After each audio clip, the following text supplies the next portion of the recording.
ñoo ngi leen di nuyu di leen dalalaat ci seen beneen vidéo ci juróomi at yi mu def ci bopp nguur ga mësul génn Afrique dem bitim réew ca réewu tubaab ya ngir wut ay investisseur wala ndimbal ngir développer soqali réewam. Defar na réewam defaraat tali yi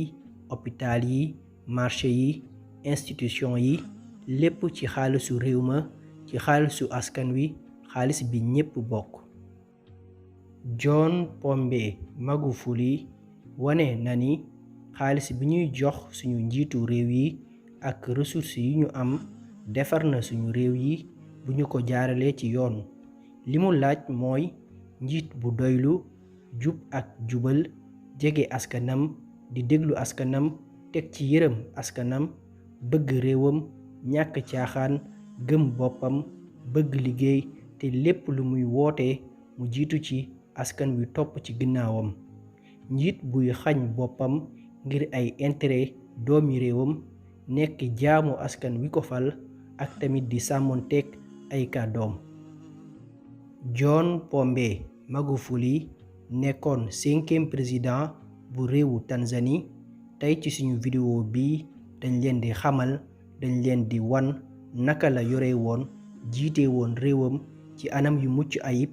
ba waral tey mu bokk ci réew yi gën a développé ci Afrique.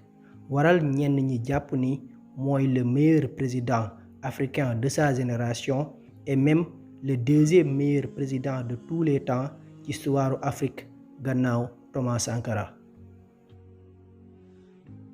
gannaaw ba ñu ko falee ci weeru novembre 2015 John Pombe Magufuli ci la commencé di def ay actes yu am solo pour soqali defar réewam. bokk na ci li mu njëkk a def muy renégocier accord ak contrat yi jaarul yoon yi nguur ga fa nekkoon signé woon ak ay multinationales britanniques ci wàllu exploitation or ak diamant fexe ba waa réew ma gis ci seen bopp. bi bés bi ñu war a féete seen indépendance yegsee le 9 décembre comme réew Afrique yu bari ni ñu koy defee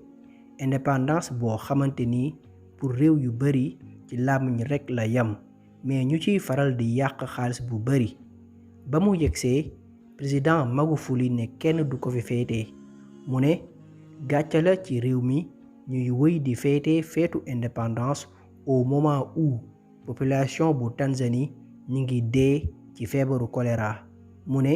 feetu indépendance dootu fi amati tànk saafarawuñu jàngoro ji mu jeex tàkk ci biir réew mi. et pourtant ci jamono yooyu 74 personnes ñoo jota faatu ci 5000 cas. ca gannaaw ga mu jël xaalis boobu ñu naroon a yàq def ko ci santé ba. ca bés boobu mu déclaré ni képp kuy yeewoo Tanzanie na génn ñu ànd mànkoo set setal seen gox ak gox-goxaan yi. yamul ci wax kese mais moom ci jëmu boppam dafa takku laxasaayu génn wàcc ci mbedd mi di bale di for ak tonni mbalit yóbbu ca poubelle ya di set setal comme ñépp. ministre député fonctionnaire jàngalekat ak population bi ñépp topp ci ginnaawam di nettoyer ñuy wëy di ko amal saa su ne. photo bii ngeen di gis ñoo ngi ko jël gannaaw ba ñu paree ci benn bésu set setal. président Magufuli yéeg ci vélo dawal pour dellu ca palais ba. li mu ci jublu mooy sensibiliser population ba pour ñuy yaxanal seen poos yi ci jëndum essence ak gasoil ak xeex pollution ak réchauffement climatique ak embouteillage ak tamit ñu sàmm seen wérgu yaram. wàllu wérgu yaram lu ko mësa yitteel la même ci jamono yi muy def campagne présidentielle da daan faral di def appui avant maanaam pompe sur scène pour ñaax leen ni ab président dafa war a nekk en bonne santé sawar nekk ci forme. juste gannaaw ba ñu ko falee la xëy bés def benn visite surprise ci hôpital national bu Muhimbili, hôpital bi gën a mag ci réew ma. comme ni ngeen ko xamee, bu benn autorité rawatina président di ñëw ci suñu bërëb yi, dañuy defar fépp ba mu set wala ñu koy wan ak di ko dugal ci bërëb yu set yi. mais moom président Magufuli gannaaw ba mu yeggee ci hôpital ba dane leen, bu ma kenn wax fu may jaar ak fu ma dul jaar, damay dox dugg fu ma neex, gisal sama bopp di nekk ci hôpital bi. bi muy saafonteek malade yi, mu gis benn machine scannage bu paan, mu daldi laaj directeur hôpital ba lu tax machine bi doxul. directeur ba xamul lu mu koy tontu, di làkk ay daadaa. ci noonu mu dàq ko ca saasa, moom ak ekibam bi yépp, ndax salte gi mu fa gis, jafe-jafe ya ak yorin wu bon wa.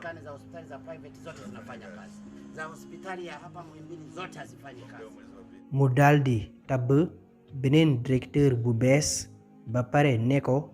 délai 3 semaines laa leen may ngeen réparer machine bi ak defaraat lépp li fa nekk ci ay yàqu-yàqu, wala mu dàq leen ñoom tamit. mais ci 3 fan ñu defaraat lépp. délai 3 semaines ñu defar ko ci 3 jours, et pourtant joxu leen benn dërëm. kon lan moo leen ko tere woon a def avant ci jamono yooyu yépp? kon dangeen di gis ni lu mënoon a nekk la, mais li tax defuñu ko woon mooy manque de sérieux ak volonté ak pression ak yaafuusu njiit ya fa nekkoon. photo bii ngeen di gis dafa defoon buzz en 2016. ci photo bi moom président Magufuli la jabaram entré woon ci hôpital boobu, mu demoon doon ko seeti. waa Tanzanie ñépp di ko rafetlu. li waral wàllu santé doxul taga témbe ci suñu réew yi mooy président wala ministre yi ak seen njaboot wala sax ñi leen jege, kenn ci ñoom du fajoo ci suñu hôpital yi. ku ci sa bopp di metti sax nga dem bitim réew. moo tax seen yoon nekkul ci suñu hôpital yi ak suñuy jafe-jafe. moom président John Pombe Magufuli ak njabootam ci hôpital public yi lañu daan dem, lañu daan fajoo comme ñépp. visite surprise boobu mu defoon ci hôpital ba du guléet. da daan faral di def lu ni mel ci bépp bërëbu liggéeyukaay yi fa état ba teg, muy ministère yi, institution yi ak yeneen. képp ku mu fekkul ci sa bureau nga tardé wala nga absenté te amoo benn ngànt, amoo benn lay, mu woolu la, dàq la, teg fa keneen. gannaaw ba ñu ko falee, dafa deflu ab audit. gannaaw audit ba mu dàqlu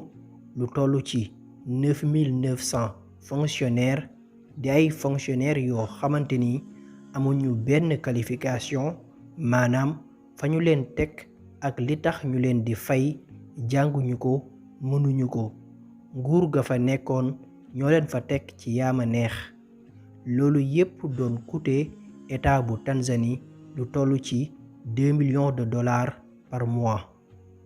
ci wàllu pal ak jël nit ci yaama neex googu,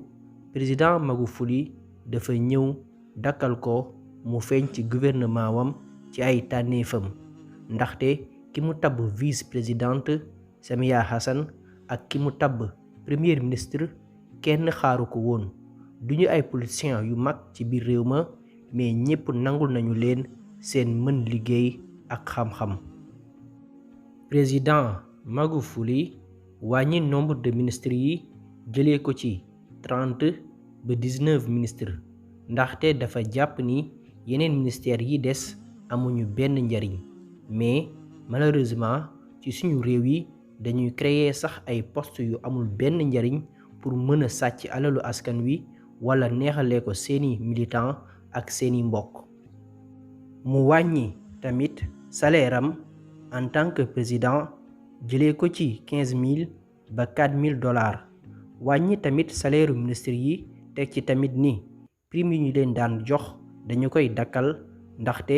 waruñu di la fay salaire bu baax pour nga liggéeyal sa réew ci xaalisu askan wi ba noppi ñu la ciy tegal ay neexal au moment où ñu bari ci askan wi ñoo ngi dund ci ñàkk gu metti rax ci dolli ñéppay fay taxe ak impôt amul président amul ministre amul député ñépp a ci bokk yam mais yemul foofu président Magufuli tere bépp nit buy liggéey ci biir gouvernement ba tukki bitim réew maanaam kenn ci membre gouvernement bi dootul jël vol génn réew ma pour dem bitim réew ci xaalisu réew ma mu ne lu tax ñuy yónni ay ministre bitim réew te ñu am fa ay nit yu leen fa teewal déjà maanaam ambassadeurs yi bu ñu amee lenn lu ñuy def bitim réew nañu woo ñooñu nga xamante ni ñoo leen fa teewal te ñu leen di fay ci xaalisu état ñu dox li ñu war a dox ci wàllu négociation accord partenariat contrat ak yeneen comme ni ngeen ko xamee ci suñu réew yi ministre yi wala ñiy liggéey ci état ñu bari yàkkamti wu ñu ludul lu ndaw lu ñàkk solo xew ba ñu jël vol dem bitim réew dal ci ay hôtel yu cher yàq xaalis bu dul jeex lépp ci ndodd askan wi loolu moo waral président Magufuli tere bépp voyage international ngir yaxanal xaalisu askan wi mais bu fekkee ni dafa nekk lu mënul ñàkk lu ko jar lool boobaa mën nañoo dem waaye ci autorisation officielle boo xamante ni moom président Magufuli moo koy signé moo koy validé ba noppi wala secrétaire général am ci weeru novembre 2015 55 membres du gouvernement ñoo bëggoon dem voyage ngir teewee ndaje Commonwealth muy mbootaay bi ëmb bépp réew buy làkk anglais mais président Magufuli wàññi leen ba 4 personnes imaginez leen 55 personnes ñoo bëggoon dem mu wàññi leen ba 4 personnes ndaxte xam ngeen ni fii ci Afrique ñiy liggéey ci gouvernement bu ñuy dem voyage dañuy yóbbaale ay nit yu dul jeex ñoo xamante ni wutuñu fa dara jariñuñu fa dara lu dul yokk charge ak yàq xaalis ci loolu mu def président Magufuli économiser na ci 600 millions shillings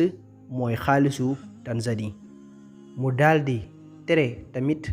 voyage première classe pour képp kuy liggéey ci gouvernement ba mu des président vice-présidente ak premier ministre maanaam ñuy toog fi ñépp di toog bu ñu demee ba tukki dem bitim réew mënul ñàkk comme ni ko président Thomas Sankara doon waxee buy avion bi di jóg ñéppay jógandoo bu avion bi di wàcc di yegg ñéppay yeggandoo kon première classe ak dernière classe amul solo yàq xaalis képp la donc loolu moo nekkoon philosophie président John Pombe Magufuli. président John Pombe Magufuli tere tamit bépp ndaje ministre comme ay réunion rassemblement séminaire ak yi ni xeetoo ci ay hôtel yu cher ne leen bu ngeen bëggee def ndaje yu ni mel defee leen ko ci seen ministère yi am ngeen fa ay salle de réunion ndax comme ni ngeen ko xamee ñi nekk ci nguur dañuy bëgg bu ñuy def genre ndaje yooyu dañuy dem jël louer bërëb yu cher yàq fa xaalis bu dul jeex ci lekk ak naan ak yeneen yu mën a ñàkk. parlement bu Tanzanie dañoo jëloon comme budget 300 millions shillings pour def benn fête bu ñuy amal chaque année mais Magufuli wàññi xaalis bi ba 25 millions 25 millions lañu mujj dépensé 275 millions yi ci des mu jël ko def ko ci santé bi équipé hôpital yu bari jënd ci ay lal ay matelas ay drap ak yeneen bu defutoon noonu xaalis boobu yépp lañuy yàq ci yu ñàkk fayda. Mbir yu mel noonu day xew lu bari ci suñu réew yi. Dañuy génne xaalis bu takku pour organiser ay événements, ay fête, ay ndaje yu mën a ñàkk te saa yu ñu ko amalee bu budget bi nekkee 100 millions ci gàttal 10 millions lañu ciy dépensé. 90 millions yi des dañu koy séddoo def ko ci seen compte banque yi. Duñu def mukk lenn ci turu état ba noppi delloo li des. Duñu ko def mukk. Rax ci dolli bi muy dem ci ndaje boobu ci fête boobu ci distance su 600 kilomètres Dar es Salaam ba Dodoma, président Magufuli dane du jël avion oto lay jël teg ci wàññi nit ñi ak cortège bi ko waroon a topp ba ci ñaari oto ngir wàññi frais yi. Président Magufuli wax tamit ingénieur yiy liggéey ci état ba ne leen lu tax ñuy bëgg di dawal ay oto V8 pour dem defi seen liggéey alors que oto pick-up moo gën a jàppandi gën a yomb gën a baax ci seen liggéey en tant que ingénieur. Acte yooyu yépp mu doon def ak yeneen yu bari yu ñu waxul tax na ba réewu Tanzanie économiser ay milliards. Askan wi yépp gis ci seen bopp ba ñu mujj tuddee ko the bulldozer. Bulldozer mooy oto bii ngeen di gis. Li waral ñu ko doon woowee mooy li mu xeex màbbal lépp luy corruption, maanaam xeex ger ak dakkal càcc gu metti gi amoon ca réew ma. Ger ak càcc gu metti bu bari ci am réew ci kaw lay tàmbalee. Bu leen ci kenn nax. Bu ñu jiitee jub ñépp jub ànd ak ñoom. Bu ñu dëngee tamit kazalika. bu ma leeree ni su ma defee naka sudul noonu dañu may toroxal ba noppi tëj ma kaso làq ma jant bi boobaa ñépp dinañu commencer changer di jubal ak doxal yoon. Njiit moo war a wane xàll yoon wa askanam di jaar. Li yokk a tax tamit ñu ko daan woowee the bulldozer mooy sànc yu bari yi mu fa taxawal, infrastructure yi mu fa def, defaraat hôpital yi, njàng mi, institution yi, marché yi ak yeneen projet yu bari. Dekkalaat tamit Tanzania Airlines bi nga xamante ni depuis 1997 la gëj a daw. Teg ci defaraat aéroport yi. Loolu yépp waral ba réewu Tanzanie nekkoon réewu Afrique bi ñu gën a visité ci atu 2019. Seen réew dem ba bokk ci réew yi gën a stable économiquement ci Afrique, bokk ci réew yi gën a gaaw développement économique ci àdduna bi. Seen économie daan yokk 6% par année ci jamonoy président Magufuli. Président Thomas Sankara ci ñeent at dongu la changé réewam Burkina Faso complètement. Président John Pombe Magufuli moom tamit 5 ans mu changé réewam Tanzanie complètement sans pour autant ñu wéeru ci tubaab yi. Ci 5 ans dongu président Magufuli réussir na lu bari lu suñu gouvernement yi tëlee ci ay at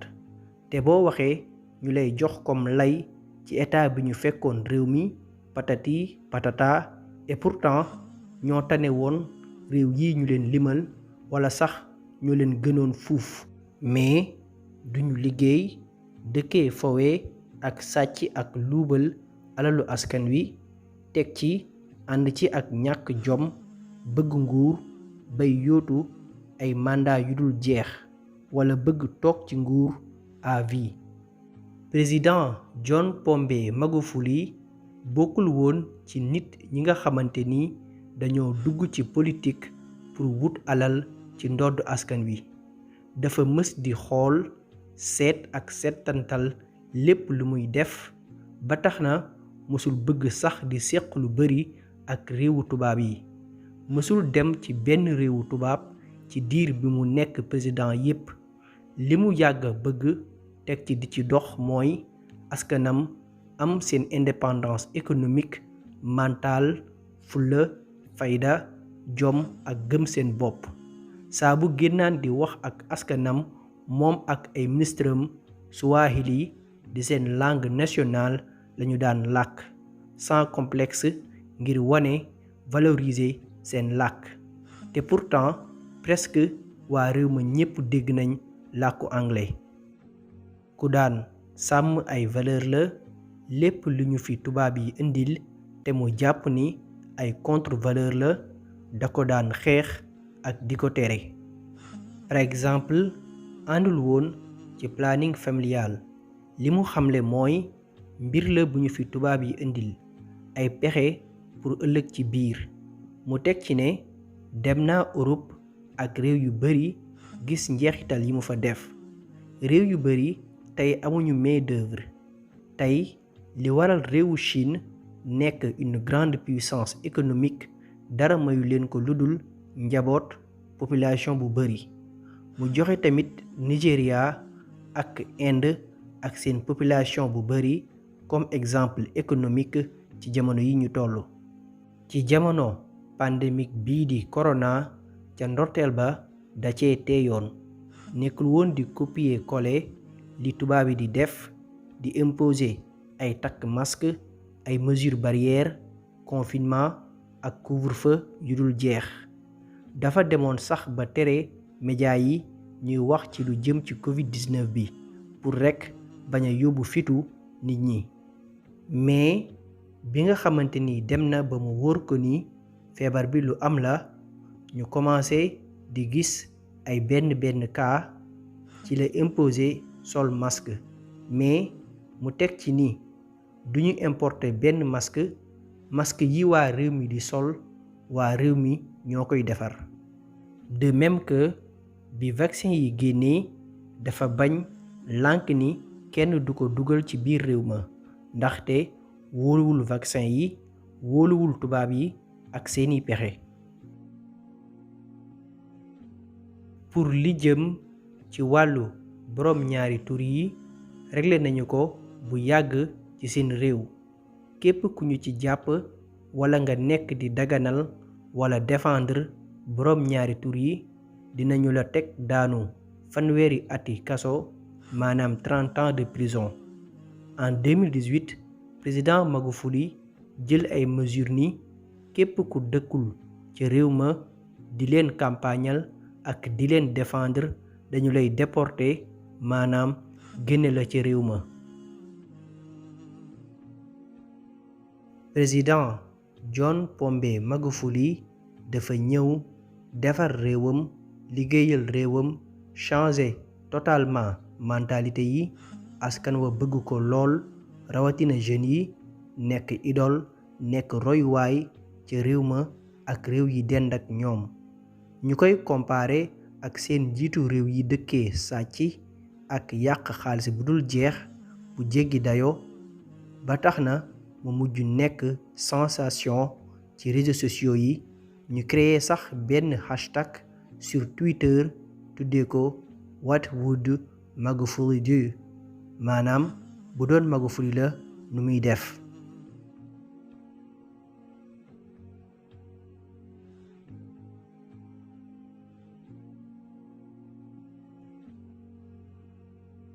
en 2020 gannaaw bi mandat bi jeexee dañu dem élection askan wa feddiliwaat seen kóolute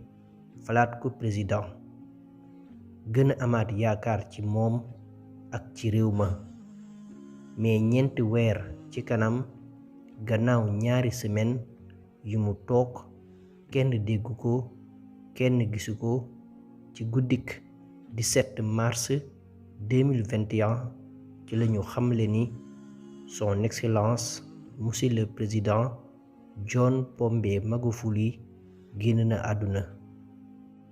officiellement li ñu wax ni moo ko faat mooy feebaru xol bu yàgg ak moom mais am ñenn ñu jàpp ni coronavirus la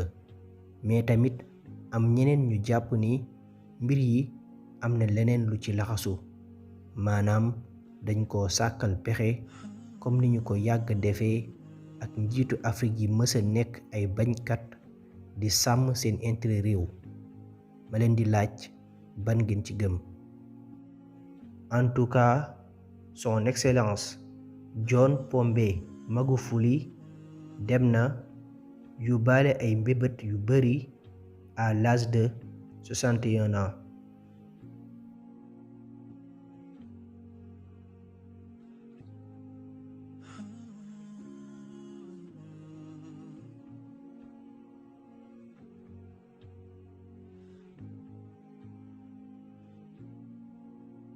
Samia Suluhu Hassan nekkoon vice-présidente moo ko wuutu ci bopp nguur ga nekk tey njiitu réewu Tanzanie. lii moo nekkoon seen vidéo ñu leen di jox dig daje ci yeneen vidéo jaa ngeen jëf.